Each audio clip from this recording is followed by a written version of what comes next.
Next हम लोगों ने पढ़ना है system of linear equation.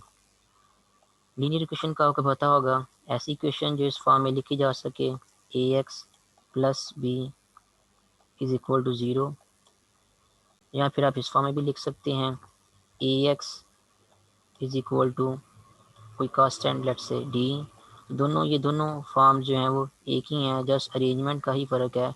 For example अगर आपके पास कोई इक्वेशन लिखी हुई है 2x-3 is equal to zero, तो या वो के बाद जो इक्वेशन लिखी हुई है ये इस पहली फॉर्म में लिखी हुई है, और इसी तरह आप इस इक्वेशन को अरेंज करके भी लिख सकते हैं 2x is equal to 3।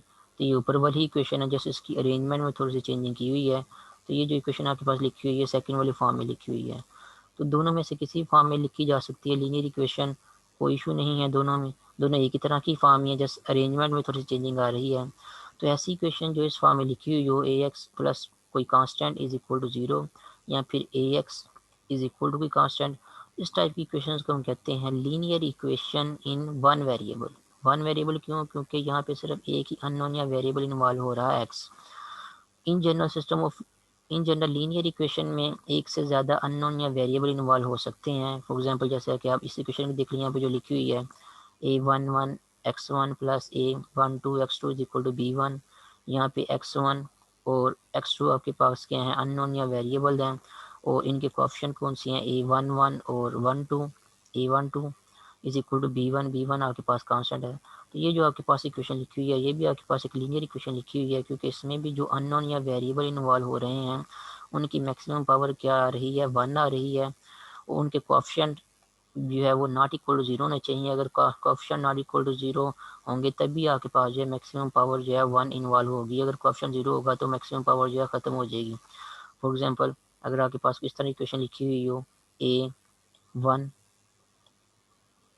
x1 plus 0 x2 is equal to कोई कांस्टेंट लेट से सी, तो क्योंकि x2 का कोएफिशिएंट यहाँ पे 0 आ रहा है तो ये वाला वेरिएबल आप क्या कहेंगे, आपकी इक्वेशन में जो है इन्वॉल्व नहीं होगा। इन दी एंड आपकी इक्वेशन क्या होगी, आपके पास ये इक्वेशन होगी a1 x is equal to C. तो ये आपके पास लीनियर इक्वेशन होगी इन वन वेरिएबल।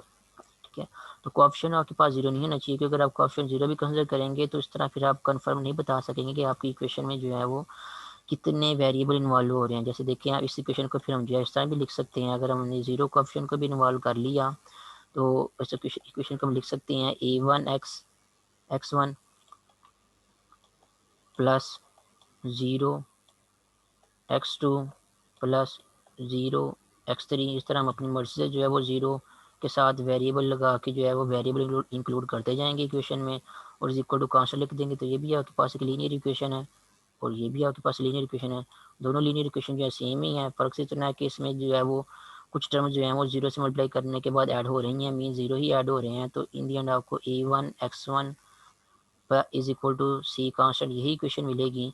तो अगर आपने अननोन बताने हैं या वेरिएबल बताने कितने हैं, तो दोनों में इसमें वन लिखा वेरिएबल लिखा हुआ है, इसमें 3 वेरिएबल लिखे हुए हैं, और इक्वेशन दोनों एक ही हैं, तो वो आपको बताने में जो है वो फिर वो प्रॉब्लम पेश आएगी किसी लीनियर इक्वेशन में कितने वेरिएबल इन्वॉल्व हो रहे हैं। तो जो ज़ीरो वाले हैं उनको आप लोगों ने कंसिडर नहीं करना। लिख सकते हैं आप इस तरह इक्वेशन में 0 समथिंग, क्योंकि 0 ऐड करने से इक्वेशन में कोई फ़र्क नहीं पड़ता।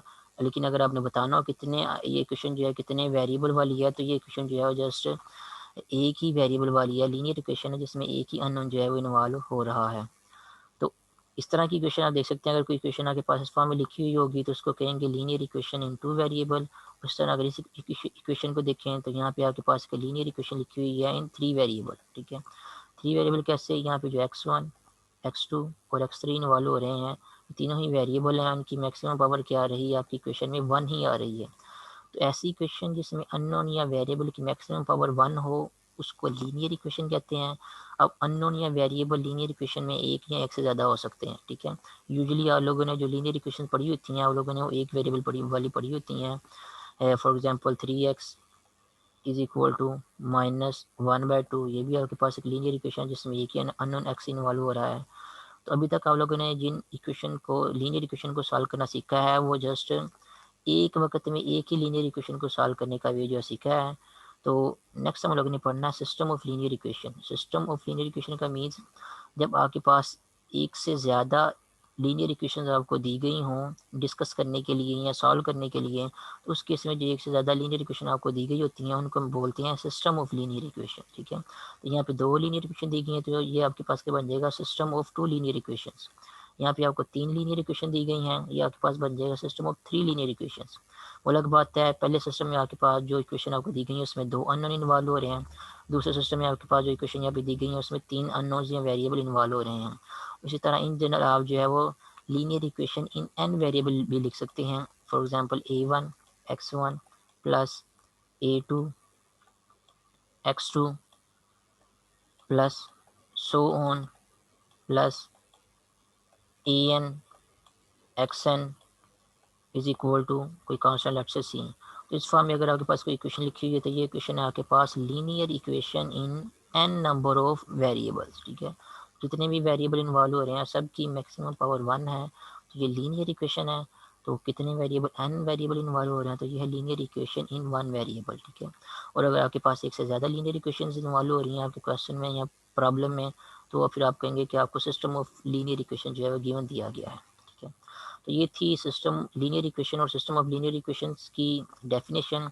उसके बाद नेक्स्ट डेफिनेशन है नॉन होमोजीनियस लीनियर इक्वेशंस। ठीक है, तो नॉन होमोजीनियस लीनियर इक्वेशन किसे कहते हैं, लीनियर इक्वेशन का तो आपको पता है।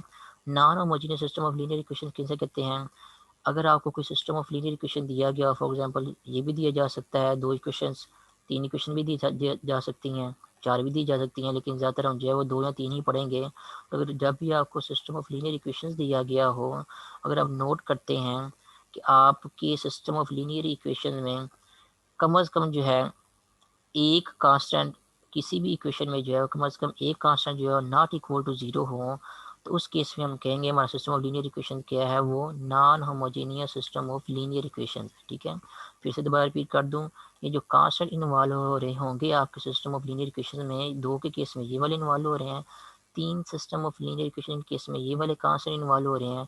अगर इन कांस्टेंट में से जो आपको कांस्टेंट इन्वॉल्व हो रहे होंगे अभी आपकी इक्वेशन में, इन कांस्टेंट में कम से कम जो है वो एक कांस्टेंट जो है वो नॉट इक्वल टू ज़ीरो हो, जहाँ लिख लेता हूँ आपको, इफ़ एट लीस्ट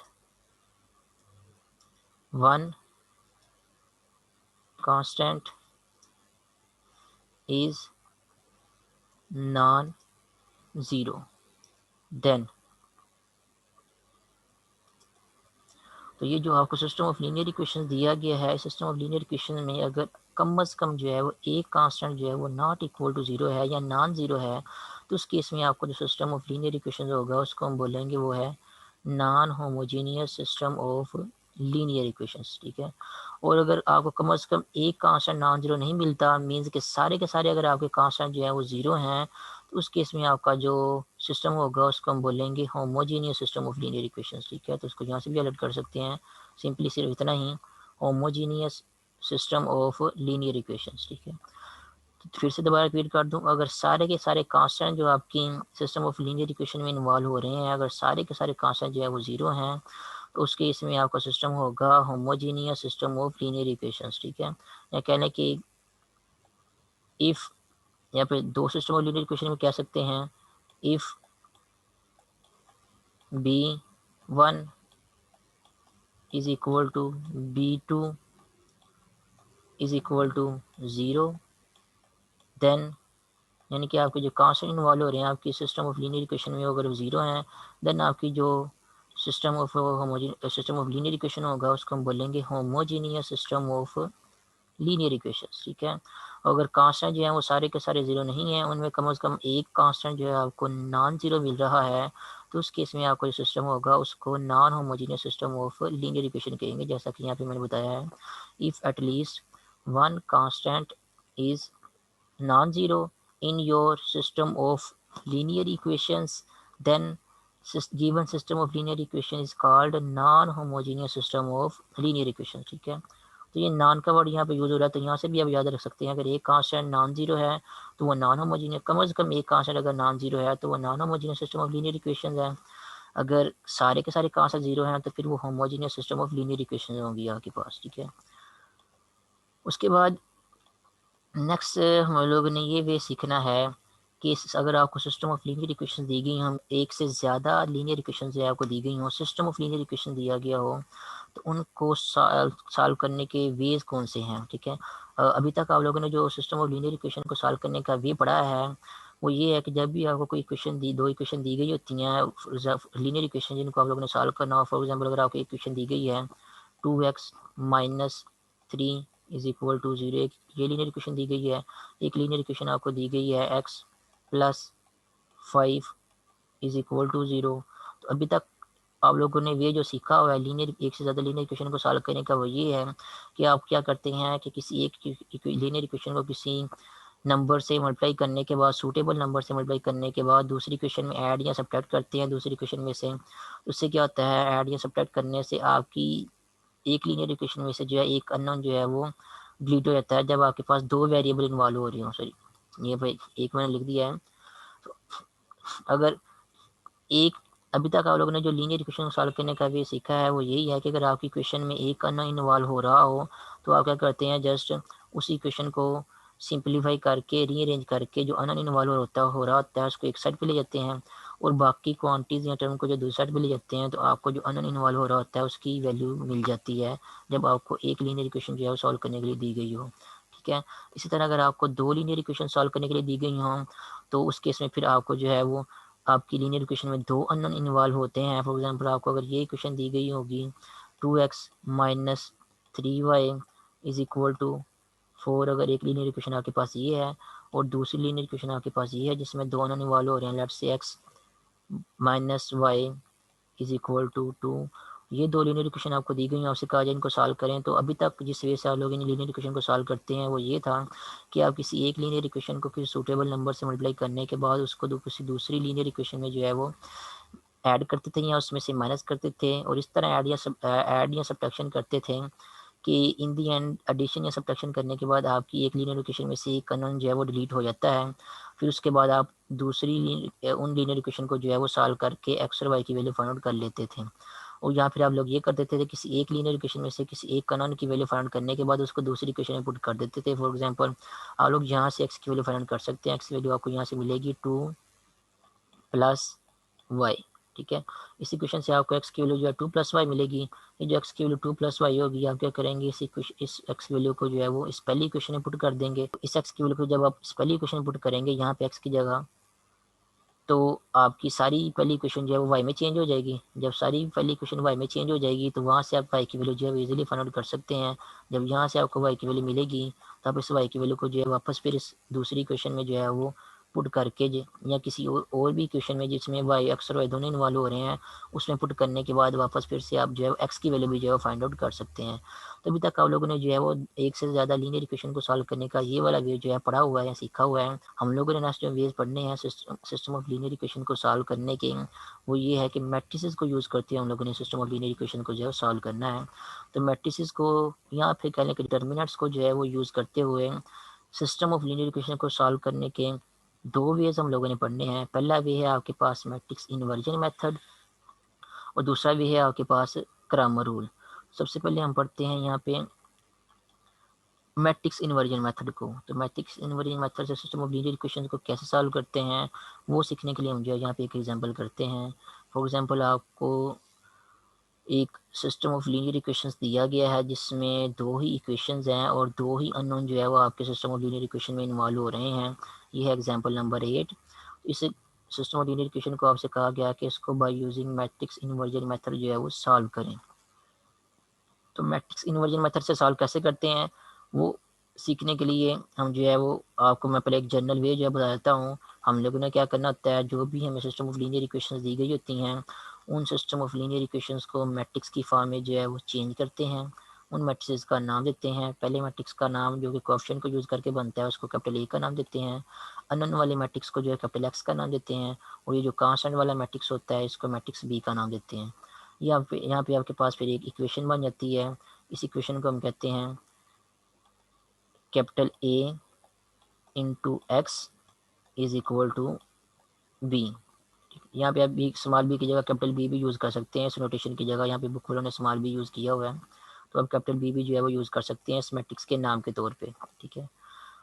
उसके बाद जब आप लिख देंगे ये वाली इक्वेशन, तो यहाँ पे जो मैट्रिक्स ए होगा इसका इन्वर्स जो है हम इक्वेशन की दोनों साइड पे जो है मल्टीप्लाई कर सकते हैं, अगर इसका मल्टीप्लिकेटिव इन्वर्स जो है वो एग्जिस्ट करता है तो, ठीक है।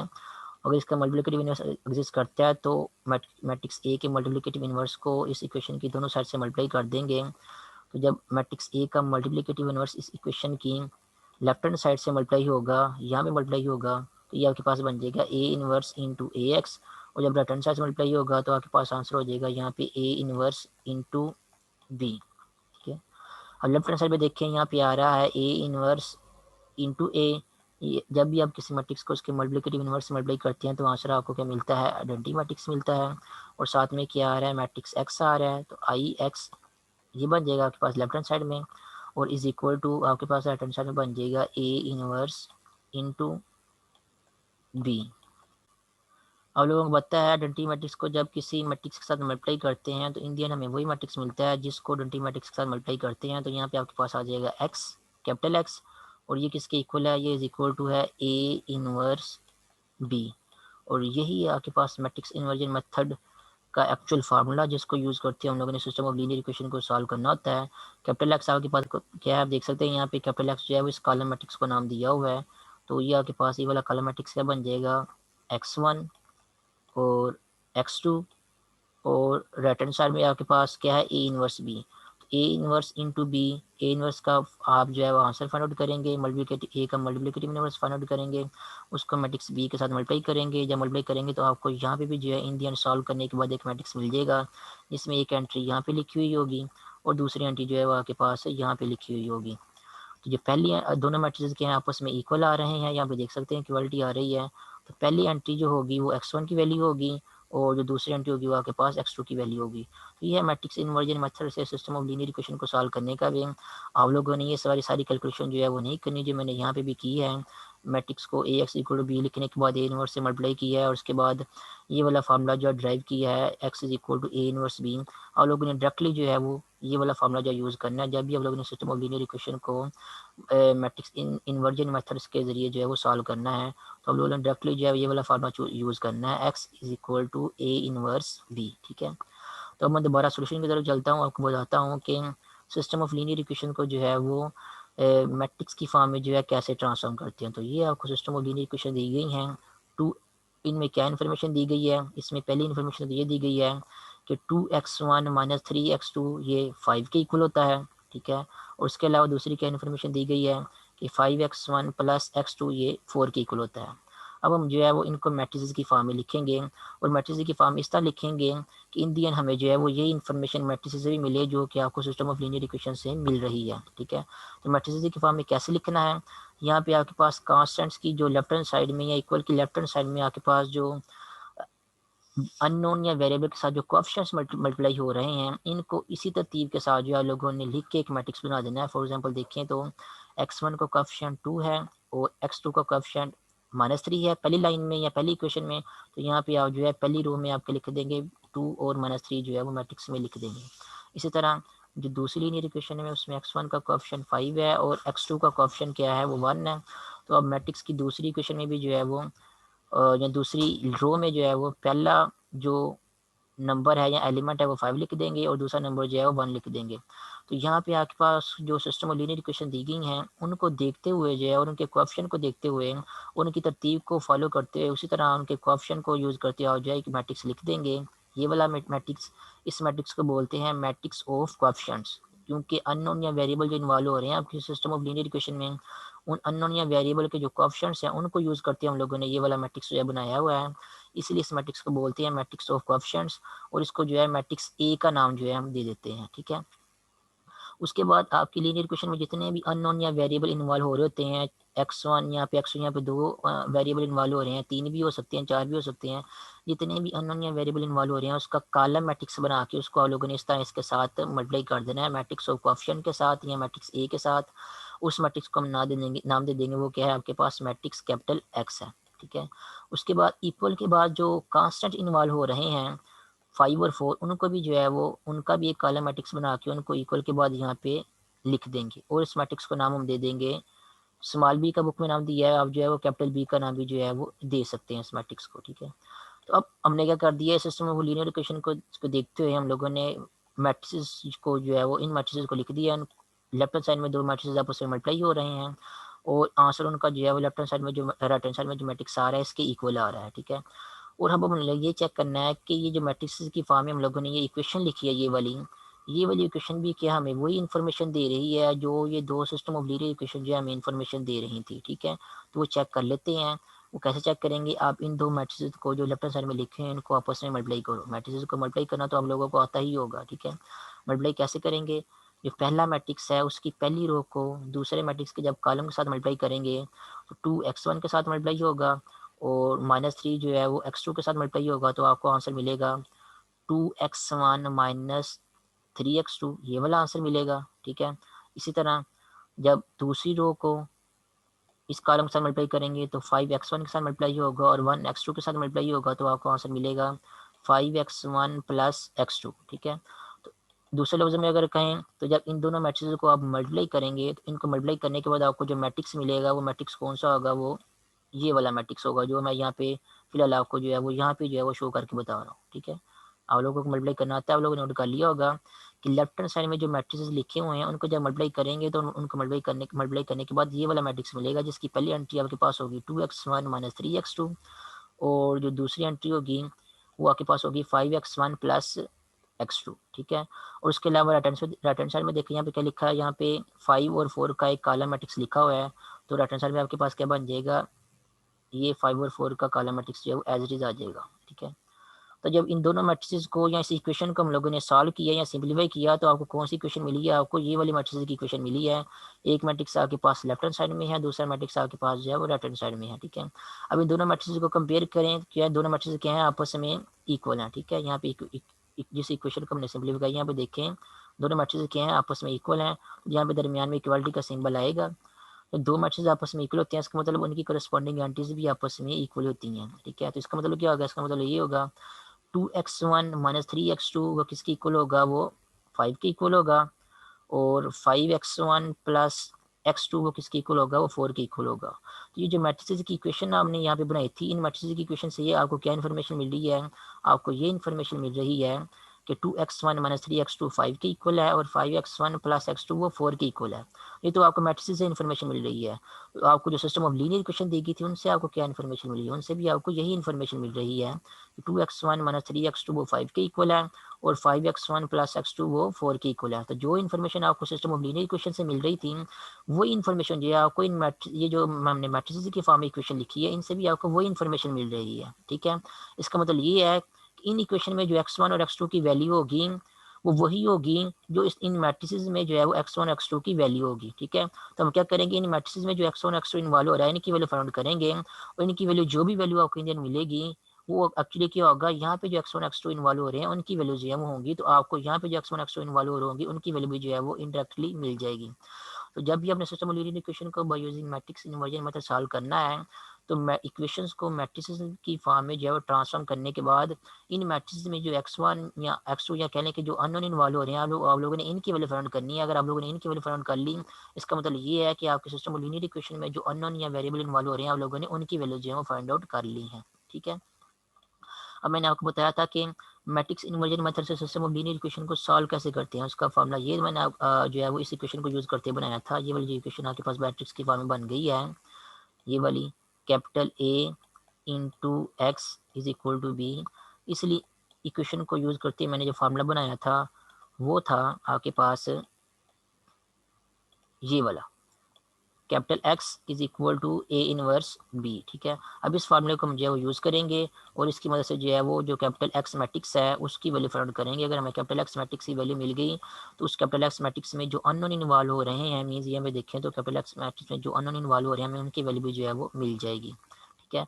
अब इस इक्वेशन को अगर हम लोगों ने यूज़ करना है x is equal to A inverse b तो उसके लिए हमें क्या क्या बताना चाहिए, ठीक है। इसके लिए हमें ए इनवर्स का ही बताना चाहिए और मैट्रिक्स बी का ही बताना चाहिए, ठीक है। तो मैट्रिक्स बी तो आपको पता है कौन सा मैट्रिक्स है, आप जब आप लोगों ने मैट्रिक्स की फॉर्म में लिखा था सिस्टम ऑफ लीनियर इक्वेशन को तो ये वाला क्या है आपके पास मैट्रिक्स बी है जिसको यहाँ पे सेपरेटली भी लिखा हुआ है। पता सिर्फ हमें क्या नहीं है, हमें मैट्रिक्स के मल्टीप्लिकेटिव इनवर्स का नहीं पता। अगर उसके बाद चल जाएगा हमें तो हम क्या करेंगे, यहाँ पे ए इनवर्स की वैल्यू भी पुट करेंगे, ठीक है। और बी की वैल्यू भी पुट करेंगे, मैट्रिक्स बी की वैल्यू पुट करेंगे, दोनों को मल्टीप्लाई करेंगे, हमें इन दी एंड जो है वो ई एक्स की वैल्यू जो है मिल जाएगी। अब हमारा नेक्स्ट टारगेट ये है कि हम लोगों ने मैट्रिक्स ए का मल्टीप्लिकेटिव इनवर्स जो है फाइंड करना है। तो मल्टीप्लिकेटिव इनवर्स किसी मैट्रिक्स का कैसे फाइंड करते हैं, ये प्रीवियस लेक्चर में हम लोगों ने इसका फार्मूला पढ़ा था और एग्जांपल भी की थी कि 1 ओवर डिटर्मिनेंट ऑफ ए को जब हम ए के एडजेंट से के साथ जो है मल्टीप्लाई करते हैं तो हमें मैट्रिक्स का मल्टीप्लिकेटिव इनवर्स जो है वो मिलता है। इसका मतलब ये है कि मल्टीप्लिकेटिव इनवर्स फाइंड करने के लिए हमें मैट्रिक्स का डिटर्मिनेंट और मैट्रिक्स का एडजेंट फाइंड करना पड़ेगा। तो ए आपके पास 2 + 2 ऑर्डर का मैट्रिक्स है, उसका डिटर्मिनेंट आप लोगों को फाइंड करना आता है। ए का डिटर्मिनेंट आपके पास आएगा 17। और इसी तरह 2 + 2 ऑर्डर के मैट्रिक्स का एडजेंट भी आप लोग जो है वो ट्रिक को यूज़ करते हुए डायरेक्टली फाइंड कर सकते हैं। कैसे फाइंड करते हैं आप लोगों को बताया। 2 + 2 ऑर्डर के मैट्रिक्स के इसमें एडजेंट फाइंड करने का वे ये होता है कि डायगोनल एंट्रीज को क्या करते हैं हम इंटरचेंज कर देते हैं। 2 और 1 को हम कर देंगे 1 और 2, और जो नॉन डायगोनल एंट्रीज होती हैं उनके साइन को चेंज कर देते हैं। यहाँ पे -3 और 5 को हम कर देंगे 3 और -5। तो ये आपको एडजेंट की 2 + 2 ऑर्डर के मैट्रिक्स के केस में जो ट्रिक आप लोगों को बताया उसको यूज़ करते हुए मैट्रिक्स ए का एडजेंट लिख लेंगे। उसके बाद नेक्स्ट आप क्या करेंगे, ए इनवर्स का जो फार्मूला था आपके पास 1 over adjoint of A into determinant of A, ये वाला फार्मूला, इस फार्मूले में आप क्या करेंगे एडजेंट ऑफ ए की वैल्यू भी पुट कर देंगे और ए के डिटर्मिनेंट की वैल्यू भी पुट कर देंगे, और ये आपको आंसर किसका मिल जाएगा, ये आपको ए इनवर्स का आंसर जो है मिल जाएगा। तो यहाँ भी उन्होंने ऐसे किया हुआ है, जो ए इनवर्स था मल्टीप्लिकेटिव इनवर्स उसकी जगह क्या लिख दिया है 1 over adjoint of A into matrix, sorry 1 over determinant of A into adjoint of A. उसके बाद यहाँ पे डिटरमिनेंट की वैल्यू पुट कर लिया, डिनोमिनेटर में वो क्या है 17, एडजेंट ऑफ ए का आंसर भी निकाला है वो भी पुट कर दिया है, और साथ में ये जो मैट्रिक्स बी मल्टीप्लाई हो रहा था इसको भी साथ में मल्टीप्लाई कर दिया है। ठीक है, तो अब क्या आपके पास जो ये वाली इक्वेशन बन गई है, capital x is equal to 1 over 17, और साथ में ये दो मैट्रिक्स जो है मल्टीप्लाई हो रहे हैं। नेक्स्ट टाइम आप लोगों ने क्या करना है, दोनों मैट्रिक्स को मल्टीप्लाई करना है। मल्टीप्लाई कैसे करते हैं आपको आता है, रोज को कॉलम के साथ मल्टीप्लाई करते हैं। पहली रो को जब इस कॉलम के साथ मल्टीप्लाई करेंगे तो इस कॉलम में आप देख लें यहाँ पे 5/4 लिखा हुआ है, ये जो ये बटा आ रहा है ये यहाँ पे इन्वॉल्व नहीं हो रहा, ये मिस्टेक है, यहाँ पे टाइपिंग मिस्टेक है, सही कर लेना। ये 5/4 नहीं लिखा हुआ, 5 और 4 लिखा हुआ है। 2 × 1 का एक मैट्रिक्स लिखा हुआ है जिसमें 2 रोज और एक कॉलम है। ठीक है, तो पहली रो को जब कॉलम के साथ मल्टीप्लाई करेंगे तो 1 जो है वो 5 के साथ मल्टीप्लाई होगा और 3 जो है 4 के साथ मल्टीप्लाई होगा, तो आपके पास आंसर आ जाएगा 5 + 12। इसी तरह जब दूसरी रो को कॉलम के साथ मल्टीप्लाई करेंगे तो -5 जो है 5 के साथ मल्टीप्लाई होगा, तो आंसर आपके पास आएगा -25, और 2 जब 4 से मल्टीप्लाई होगा तो आपके पास आंसर आएगा +8। ठीक है, इसको नेक्स्ट सिंप्लीफाई करेंगे और तो आपके पास ये वाला आंसर आएगा 1 ओवर 17 आपके पास कांस्टेंट है जो कि मैट्रिक्स के साथ मल्टीप्लाई हो रहा है। तो किसी मैट्रिक्स के साथ जब कांस्टेंट या स्केलर मल्टीप्लाई करते हैं तो उसको उस मैट्रिक्स की हर एंट्री के साथ मल्टीप्लाई करते हैं। तो 1 ओवर 17 जब 17 के साथ मल्टीप्लाई होगा तो ये 17 इस 17 से कैंसिल हो जाएगा, आपके पास आंसर 1 आ जाएगा। इसी तरह 1 ओवर 17 जब -17 के साथ मल्टीप्लाई होगा तो ये वाला 17 भी इस 17 से कैंसिल हो जाएगा और आंसर आपके पास जो है माइनस को यूज़ करते हुए -1 आ जाएगा। तो लेफ्ट हैंड साइड में आपके पास जो मैट्रिक्स कैपिटल एक्स आ रहा था उसकी वैल्यू आपको यहाँ तक मिल गई। इस टाइम में आप लोगों ने कैपिटल एक्स की वैल्यू पुट कर दी, वो आपके पास क्या था, ये वाला मैट्रिक्स था कॉलम मैट्रिक्स, और राइट हैंड साइड में आपके पास ये वाला कॉलम मैट्रिक्स आया है। ये दोनों मैट्रिक्स क्या है आपस में इक्वल आ रहे हैं, आप देख सकते हैं। इसका मतलब ये है कि इनकी कोरेस्पॉन्डिंग एंट्रीज भी आपस में इक्वल हैं। मीन्स कि ये जो स्मॉल x1 है वो इस 1 के इक्वल होगा, और जो स्मॉल x2 है वो आपके पास ये -1 के इक्वल होगा। ये आपको x1 x2 की दो वैल्यूज जो है मिल जाएंगी। तो सिस्टम ऑफ लीनियर इक्वेशन में जो x1 और x2 इन्वॉल्व हो रहे थे आपकी वाले सिस्टम लीनियर इक्वेशन में, उनकी वैल्यू आप लोगों को मिल गई है। उनकी वैल्यू आप लोगों ने जो है मैट्रिसेस का वे यूज़ करते हैं या मैट्रिक्स इन्वर्जन मेथड जो है वो उसको यूज़ करते हुए जो है वो वैल्यूज़ फाइंड आउट की हैं। मैट्रिक्स इन्वर्जन मेथड में आप लोगों ने कौन सा फार्मूला यूज़ करना है, ये वाला यूज़ करना है, capital x is equal to A inverse b. यहाँ पे एक बात याद रखना, क्योंकि मैट्रिक्स का मल्टीप्लिकेटिव इनवर्स इन्वॉल्व हो रहा है तो सिर्फ वही system of linear equation matrix inversion method से सॉल्व हो सकती हैं जिनका मल्टीप्लिकेटिव, जिनमें जो मैट्रिक्स ए बनता है, ये वाला जो कोएफिशिएंट मैट्रिक्स बनता है ए, इसका मल्टीप्लिकेटिव इनवर्स एग्जिस्ट करता हो। ठीक है, आप लोगों को पता होगा कि हर मैट्रिक्स का मल्टीप्लिकेटिव इनवर्स एग्जिस्ट नहीं करता, सिर्फ वो वाले मैट्रिक्स का मल्टीप्लिकेटिव इनवर्स एग्जिस्ट करता है जिनका डिटर्मिनेंट नॉट इक्वल टू 0 होता है। ठीक है, तो जब भी आपको सिस्टम ऑफ लीनियर इक्वेशन दी गई हो, जब आप लोगों ने उनको मैट्रिक्स की फॉर्म में लिखना है या मैट्रिक्स इन्वर्जन मेथड से उनको सॉल्व करना है, उन system of linear equation case में आपका जो मैट्रिक्स ए बनता है उसका मल्टीप्लिकेटिव इनवर्स अगर एग्जिस्ट करता है तो ही जो है आप ये वाला मेथड जो है वो यूज़ करके सिस्टम ऑफ लीनियर इक्वेशन को जो है by using matrix inversion method जो है वो सॉल्व कर सकते हैं। ठीक है, अगर आपके मैट्रिक्स का डिटर्मिनेंट जो है वो इक्वल टू जीरो है, इसका मतलब उसका मल्टीप्लिकेटिव इन्वर्स जो एग्जिस्ट नहीं करेगा। जब उसका मल्टीप्लिकेटिव इन्वर्स एग्जिस्ट नहीं करेगा तो फिर आप जो है वो ये वाला मेथड जो है मैट्रिक्स इन्वर्जन वाला मेथड जो है वो ये वाला यूज नहीं कर सकते। ठीक है। एग्जाम्पल नंबर 8 में आपको two system of linear equations दी गई थी। एग्जाम्पल नंबर 9 में आपको जो है वो सिस्टम ऑफ 3 लीनियर इक्वेशंस जो है वो दी गई हैं। और अगेन इस सिस्टम को हम लोगों ने मैट्रिक्स इन्वर्जन मेथड से जो है वो सॉल्व करना है, यानी कि इसी मेथड से सॉल्व करना है जिस मेथड से हम लोगों ने एग्जाम्पल 8 सॉल्व की है। तो इसको भी करते हैं। अपने सबसे पहले क्या करना है, आपको जो सिस्टम ऑफ लीनियर इक्वेशंस दी गई हैं अपने उनको जो है वो मैट्रिसेस की फॉर्म में जो है वो ट्रांसफॉर्म कर लेना है। तो मैट्रिसेस की फॉर्म में कैसे ट्रांसफॉर्म करना है, सबसे पहले लिखेंगे मैट्रिक्स ऑफ कोएफिशिएंट्स या मैट्रिक्स ए। वो कैसे लिखेंगे, आपके पास जो अननोन इन्वॉल्व हो रहे हैं उनके जितने भी कोएफिशिएंट्स हैं सभी के कोएफिशिएंट को तरतीब वाइज यूज करते हैं आप लोगों ने एक मैट्रिक्स बनाना है जिसको हम मैट्रिक्स ऑफ कोएफिशिएंट्स कहते हैं और उसको मैट्रिक्स ए का नाम देंगे।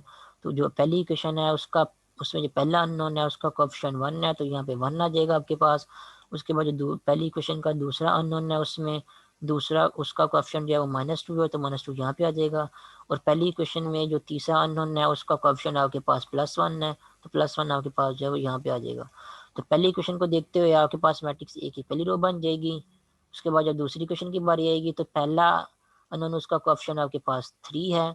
उसके बाद जो दूसरा अननोन है उसका कोएफिशिएंट आपके पास क्या है, +1 है। उसी तरह जो तीसरा अननोन है दूसरी इक्वेशन में उसका कोएफिशिएंट -2 है तो वो यहाँ पे इस तरह आ जाएगा। दूसरी क्वेश्चन को देखते हुए आपके पास मैट्रिक्स जो ए है उसका उसकी दूसरी रो बन जाएगी। इसी तरह जब तीसरी क्वेश्चन की बारी आएगी तो आप देख सकते हैं कि यहाँ पे x1 वाला अननोन जो है वो नहीं लिखा हुआ, जस्ट ये लिखा हुआ है x2 - x3 = 1। तो जब आप इसी क्वेश्चन को कंप्लीट करेंगे तो यहाँ पे एक्चुअली लिखा हुआ है 0x1 + x2 - x3 = 1।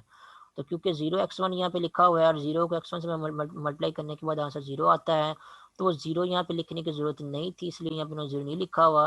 लेकिन यहाँ दूसरे लफ्ज़ में आप ये कह सकते हैं कि यहाँ पे जो इक्वेशन लिखी हुई है उनमें उसमें जो x1 का कोएफिशिएंट है वो क्या है, 0 है। तो यहाँ पे जो इक्वेशन लिखी हुई है तीसरी इक्वेशन, इस इक्वेशन में जो x1 है उसका कोएफिशिएंट क्या है, 0 है। तो यहाँ पे आप देख के x1 के कोएफिशिएंट की 0 की वैल्यू जो है वो आप यहाँ पे मैट्रिक्स ए के तीसरी रो की जगह लिख सकते हैं। उसके बाद जो x2 है उसका कोएफिशिएंट आपके पास +1 है तो वो +1 आपके पास यहाँ पे आ जाएगा। इसी तरह जो x3 है उसका कोएफिशिएंट -1 है तो वो -1 आपके पास यहाँ पे आ जाएगा। तो ये आप लोगों ने क्या किया है, सिस्टम ऑफ लीनियर इक्वेशन को देखते हुए आप लोगों ने एक मैट्रिक्स ए जो है वो बना लिया है जिसको कोएफिशिएंट मैट्रिक्स जो है वो बोलते हैं। उसके बाद नेक्स्ट जितने भी अननोन्स आपकी इक्वेशन में इन्वॉल्व हो रहे हैं सारी इक्वेशन में 3 अननोन्स इन्वॉल्व हो रहे हैं। तीनों अननोन्स को आप लोगों ने कॉलम की फॉर्म में लिख के कॉलम मैट्रिक्स बना लेना है जिसको मैट्रिक्स कैपिटल एक्स का नाम दे देंगे। और इस इक्वल के बाद जो अननोन्स जो कांस्टेंट्स इन्वॉल्व हो रहे हैं उनका भी जो कॉलम मैट्रिक्स है आप लोगों ने यहाँ पे इक्वल के बाद लिख लेना जिसको मैट्रिक्स बी का नाम दे देंगे। तो ओवरऑल आपके पास ये इक्वेशन बन जाएगी। एक ये वाला मैट्रिक्स ए है आपके पास कैपिटल ए और दूसरा मैट्रिक्स जो कैपिटल एक्स है अननोन वाला मैट्रिक्स वो इसके साथ मल्टीप्लाई हो रहा है। और इक्वल के बाद आपके पास एक मैट्रिक्स आ रहा है जिसको मैट्रिक्स बी का नाम दिया हुआ है। ये आपके पास इक्वेशन बन जाएगी ए एक्स = बी। और यहाँ से आप जो है मैट्रिक्स जो कैपिटल एक्स है उसकी वैल्यू जो है वैल्यूएट कर सकते हैं। वो आपके पास आएगी x = a 1b।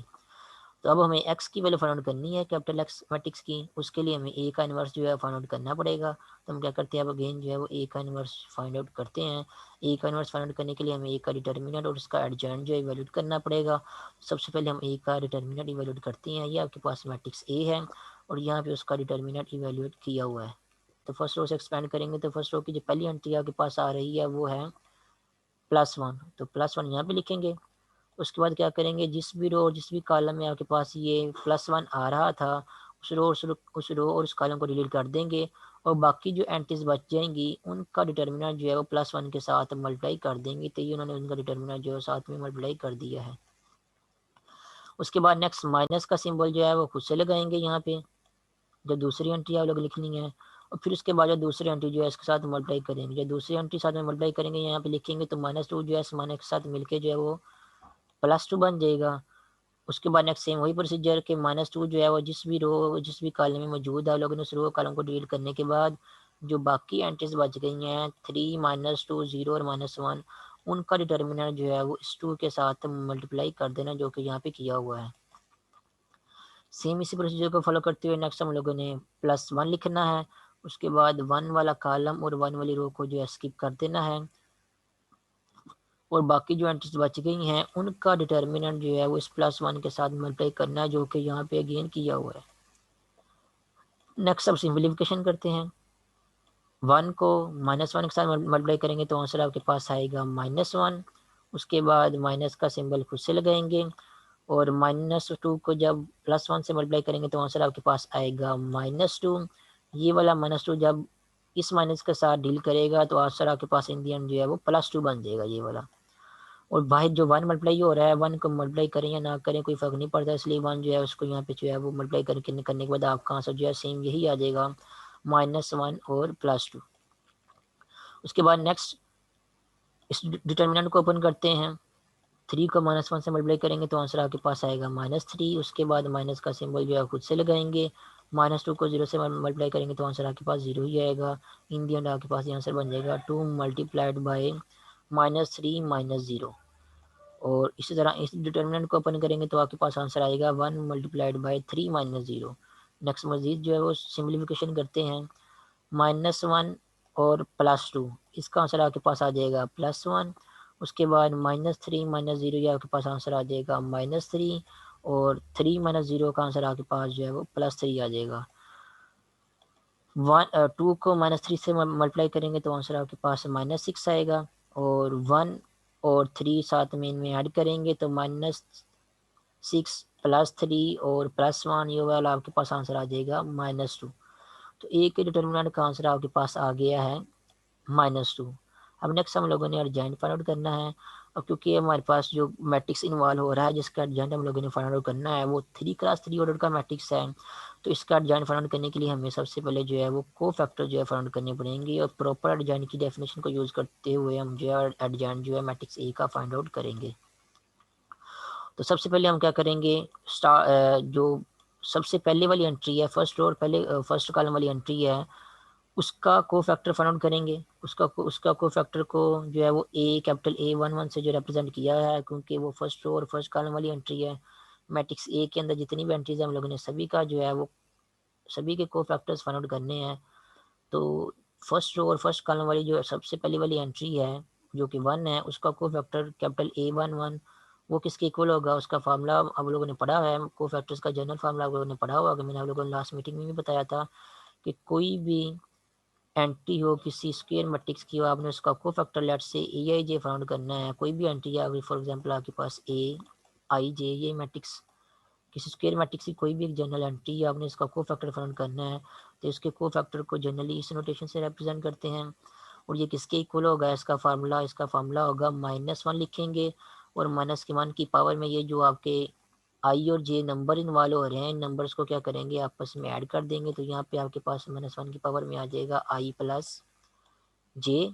उसके बाद आप लोगों ने क्या करना है कि इस आई और जे, ये आई और जे जो भी नंबर जो भी रो नंबर जो भी कॉलम नंबर है, उस रो और उस कॉलम को स्किप करने के बाद आपके पास जो बाकी एंट्रीज बच जाएंगी उनका डिटर्मिनेंट जो है वो आप लोगों ने क्या कर देना है, -1 की पावर के साथ मल्टीप्लाई कर देना है, जिसको हम जो है वो Aij का माइनर भी कहते हैं। तो -1 की पावर के साथ आप लोगों ने माइनर जो है उसी एलिमेंट का मल्टीप्लाई कर देना है जिसका को फैक्टर जो है वो लिख रहे हैं। और माइनर कैसे फाइंड आउट करते हैं कि जो भी एंट्री है उसकी वो जिस भी रो और जिस भी कॉलम में मौजूद है, उस रो और कॉलम को डिलीट करने के बाद बाकी जो एंट्रीज बच जाएंगी उनका डिटर्मिनेंट जो होगा वो उस एंट्री का माइनर होता है। तो माइनर को आपने -1 की पावर के साथ मल्टीप्लाई कर देना है, आपको जो है वो उस एंट्री का कोरिस्पोंडिंग एंट्री का को फैक्टर जो है मिल जाएगा। फॉर एग्जाम्पल यहाँ पे 1 का को फैक्टर जो वैलिड किया हुआ है, 1 का को फैक्टर है कैपिटल A11, वो किसके इक्वल होगा, -1 की पावर में हम क्या करेंगे, ये जो नंबर इन्वॉल्व हो रहे हैं आपके पास आई और जे की जगह 1 इनको ऐड कर देंगे। उसके बाद 1 जिस भी रो और जिस भी कॉलम में मौजूद है उस रो और कॉलम को डिलीट करने के बाद बाकी जो एंट्रीज बच गई हैं उनका डिटर्मिनेंट जो है वो इसके साथ मल्टीप्लाई कर देना है, तो आपको क्या मिल जाएगा, 1 का को फैक्टर जो है वो मिल जाएगा। तो इसका डिटरमिनेंट पहले भी यहाँ पे वैलिड किया हुआ है हम लोगों ने, यहाँ पे आप देख सकते हैं। इसका आंसर आता था आपके पास +1। तो +1 को जब हम -1 की पावर 2 के साथ मल्टीप्लाई करेंगे तो वो भी +1 आता है, आंसर आपके पास जो है +1 ही आएगा। या फिर आप यहाँ पे भी जो है वो कैलकुलेशन कर सकते हैं 1 को -1 से मल्टीप्लाई करेंगे तो आंसर आपके पास -1 आएगा। उसके बाद माइनस का सिंबल खुद से लगाएंगे। -2 को जब 1 से मल्टीप्लाई करेंगे तो आंसर आपके पास आएगा -2। ये वाला -2 जब इस माइनस के साथ लिंक करेगा तो आंसर आपके पास क्या बन जाएगा +2। ओवरऑल डिटर्मिनेंट का आंसर आपके पास आ जाएगा -1 और +2। और ये जो -1 की पावर 1 + 1 है जो कि एक्चुअली बन रही है आपके पास -1 की पावर 2। -1 की पावर 2 में जब भी कोई -1 की पावर इवन नंबर होती है तो उसका आंसर आपके पास +1 ही आता है। तो इसका आंसर +1 आएगा। वो यहाँ पे लिखने की जरूरत नहीं है, अब मल्टीप्लाई करने की जरूरत नहीं है क्योंकि मल्टीप्लाई करने के बाद आंसर भी यही आएगा। तो नेक्स्ट -1 और +2 का आंसर आपके पास क्या आ जाएगा +1 आ जाएगा। तो जो 1 है उसका को फैक्टर भी 1 ही आ गया है। उसके बाद नेक्स्ट जो -2 है जो फर्स्ट रो और सेकंड कॉलम वाली एंट्री है, नेक्स्ट हम जो है इसका को फैक्टर जो है फाइंड करेंगे। तो इसके को फैक्टर को हम जो है वो कैपिटल A12 से रिप्रेजेंट करेंगे।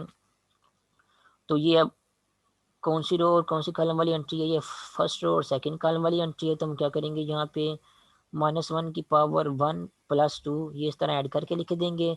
उसके बाद जो -2 जिस भी रो और जिस भी कॉलम में है उस रो और उस कॉलम को क्या कर देंगे डिलीट कर देंगे। तो बाकी आपके पास जो एंट्री बचेंगी 3 -2 0 और -1 इनका डिटर्मिनेंट जो है वो मल्टीप्लाई कर देंगे -1 की पावर 1 + 2 के साथ।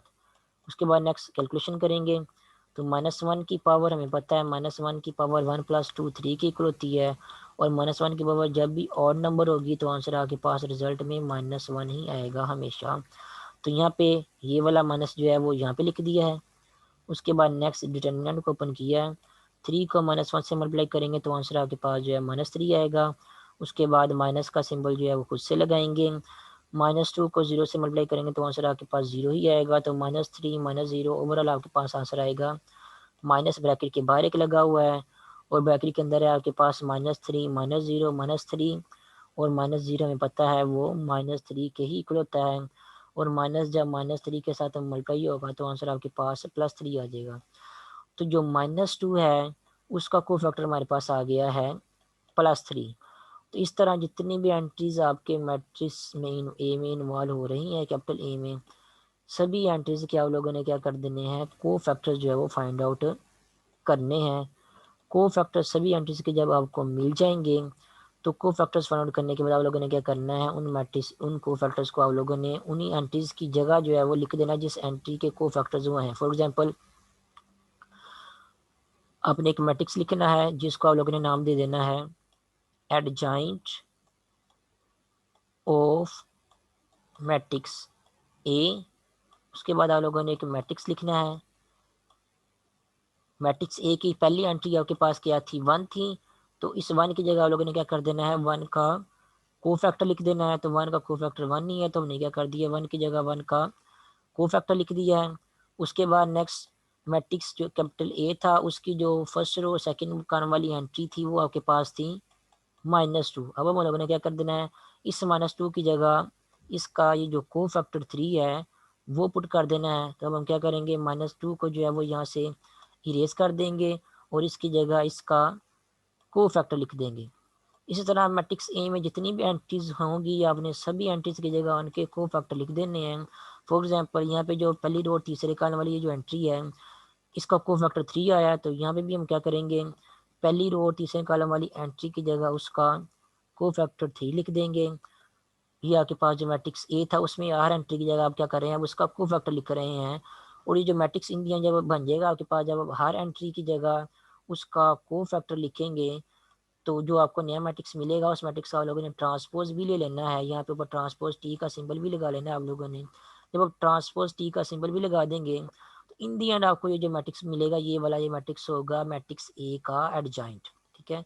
और इसी को ट्रांसपोज का नेक्स्ट टाइम में इसी मैट्रिक्स का नेक्स्ट टाइम में आप ट्रांसपोज भी फाइंड आउट कर सकते हैं। और ट्रांसपोज फाइंड आउट करने के बाद आपको फाइनली जो है वो सिंप्लीफाइड फॉर्म में मैट्रिक्स ए का एडजॉइंट जो मिल जाएगा जो कि यहाँ पे जो है वो बुक में उन्होंने जो है वो डायरेक्ट लिखा हुआ है। जैसे फर्स्ट कॉल रो आपकी क्या बन रही है 133 इसका जब आप ट्रांसफर लेंगे तो आपकी जो ये फर्स्ट रो जो है फर्स्ट कॉलम में चेंज हो जाएगी। तो फर्स्ट कॉलम आपके पास बन जाएगा ट्रांसफर लेने के बाद 133। इसी तरह आप लोग बाकी एंट्रीज का भी ट्रांसफर ले लेंगे तो आपको इन दी एडजॉइंट का आंसर जो है मिल जाएगा। जैसा कि यहाँ पे लिखा हुआ है एडजॉइंट का आंसर उन्होंने क्या किया है हर एंट्री की जगह उसके को फैक्टर पुट करने के बाद ट्रांसपोज भी यहाँ पे डायरेक्टली उन्होंने ले लिया। ट्रांसपोज लेने के बाद डायरेक्टली इन्होंने आपको जो है वो एडजॉइंट का यहाँ पे लिख के बताया हुआ। जैसे यहाँ पे देखें, पहला कॉलम आपके पास बन रहा है 1 3 3, इस तरह ट्रांसपोज लेने के बाद बाकी कॉलम्स भी लिख दिए हैं और ये आपको मिल गया है मैट्रिक्स ए का एडजॉइंट। ठीक है, और मैट्रिक्स ए के इनवर्स कहाँ से भी हम लोगों ने इवैल्यूएट की, मैट्रिक्स ए के डिटर्मिनेंट कहाँ से भी हम लोगों ने इवैल्यूएट कर लिया पहले, उसका आंसर है -2। अब डिटर्मिनेंट और एडजॉइंट को यूज़ करते हम जो है वो जो ए इनवर्स है उसकी वैल्यू फाइंड करेंगे, उसके बाद जो अननोन कैपिटल एक्स के उसकी वैल्यू फाइंड करेंगे। तो इक्वेशन आपके पास मैट्रिसेस की फॉर्म में बन रही थी, capital A x is equal to b. यहाँ से आप जो है कैपिटल एक्स है उसकी वैल्यू वैलिड कर सकते हैं, वो आपके पास होगा capital A inverse is equal to B. अब ए इनवर्स और बी की वैल्यू हम लोगों ने पुट करनी है। ए इनवर्स की वैल्यू वैल्यू है आपके पास adjoint A over determinant of A, या फिर 1 over determinant of A into adjoint of A, और इसके साथ जो मैट्रिक्स बी है वो मल्टीप्लाई हो रहा है। तो एडजॉइंट ए की वैल्यू भी हम लोगों ने यहाँ पे फाइंड की है, ये आपके पास एडजॉइंट ए की वैल्यू है। इसको जो हम यहाँ पुट करेंगे एडजॉइंट ए की जगह, साथ में जो मैट्रिक्स बी है उसकी भी वैल्यू पुट करेंगे। ये जो दो मैट्रिक्स यहाँ पे लिखे हुए हैं इन दोनों मैट्रिक्स को मल्टीप्लाई करेंगे। मल्टीप्लाई करने के बाद आपको जो है वो ये वाला मैट्रिक्स जो है वो आंसर में मिलेगा। मल्टीप्लिकेशन कैसे करते हैं एक बार फिर से आपको थोड़ा सा रिकॉल करवा दूँ।